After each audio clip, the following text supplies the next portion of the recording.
दोस्तों, आपका फिर से स्वागत है हमारे YouTube चैनल में। इस वीडियो में हम आपको भोजपुरी के सुपरहिट सिंगर अंकुश राजा के आने वाले नए सॉन्ग के बारे में बताने वाले हैं। जी हाँ दोस्तों, भोजपुरी के ऐसे दो भाई जो आए दिन सुपरहिट गाने दे रहे हैं। उनके सारे गाने व्यूज मिलियन में जाते हैं और ये दोनों भाई हमेशा अपने धमाकेदार गानों की वजह से चर्चा में बने रहते हैं।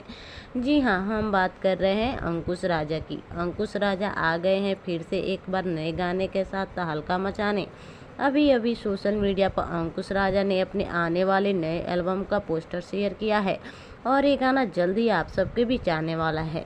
तो आइए आपको बताते हैं कि कब और किस चैनल पर रिलीज होने वाला है अंकुश राजा का ये गाना। अंकुश के नए बवाल गाने का नाम है आरती भोले दानी का। ये एक प्रारंभिक बोलबम गीत है। इस गाने में अपनी मधुर आवाज़ दी है अंकुश राजा ने।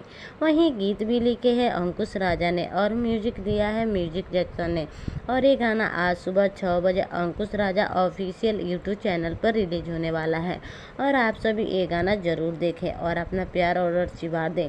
अगर ये वीडियो आपको अच्छी लगी हो तो हमारे वीडियो को लाइक करें, कमेंट करें और चैनल को सब्सक्राइब करना बिल्कुल भी ना भूलें। धन्यवाद।